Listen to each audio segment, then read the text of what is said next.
ओम शांति। 25 अक्टूबर 2025 बाबा की मुरली के अव्यक्त इशारे। स्वयं और सर्व के प्रति मनसा द्वारा योग की शक्तियों का प्रयोग करो।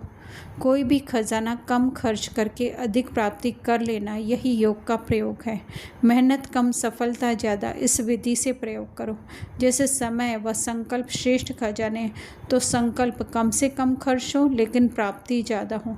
जो साधारण व्यक्ति 2-4 मिनट संकल्प चलाने के बाद, सोचने के बाद सफलता या प्राप्ति कर सकता है, वह आप 1-2 सेकंड में कर सकते हो। इसको कहते हैं कम खर्च वाला नशीन।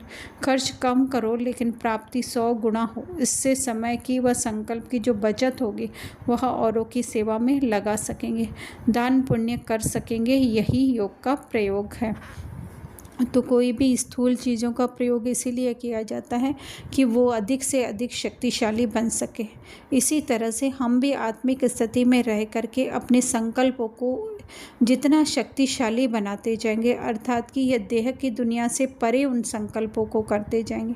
क्योंकि अगर नीचे होंगे हमारे संकल्प, नीचे अर्थात इस देह में हमारी स्थिति जब नीचे होगी, इस देह में दिखने वाली दुनिया में फंसी हुई होगी, तो वो अच्छी तरह से डिसीजन नहीं ले सकती है।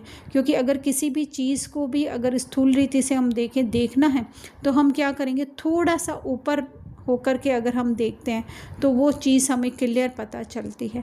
लेकिन उसी के लेवल में अगर होंगे या हमसे जो है वो थोड़ी सी अगर ऊंची भी होगी तो हमें क्लियर पता नहीं चल सकेगा। इसी तरह से जितनी जितनी हमारी स्थिति ऊंची होती जाएगी, अर्थात आत्मिक स्थिति बनती जाएगी, तो फिर क्या होगा, संकल्प कम।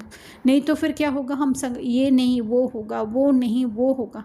लेकिन स्थिति ऊपर होने से हम एक टिक जो है वो डिसीजन ले सकते हैं। बुद्धि पावरफुल होगी क्योंकि वो झंझटों से, देह की झंझटों, देह की दुनिया की झंझटों से दूर होगी, तो वो यथार्थ निर्णय ले सके, जिसको ही बाबा कह रहे हैं कम खर्च वाला नशीन। तो फिर उससे जो समय की, संकल्पों की बचत होती है, तो जब अपने में से हम फ्री होंगे तो क्या करेंगे, औरों को भी उसी आत्मिक स्थिति में हम देखेंगे, तो उनको भी एक तरीके से हम शक्ति प्रदान करेंगे। कैसे? वाइब्रेशन से, हमारी वृत्ति से या संकल्प से, सोच से जो है उनको भी उनके सत्य स्वरूप में जब हम देखेंगे तो उनकी भी सेवा हो जाएगी, उनकी भी जो है वो आत्मिक स्थिति जागृत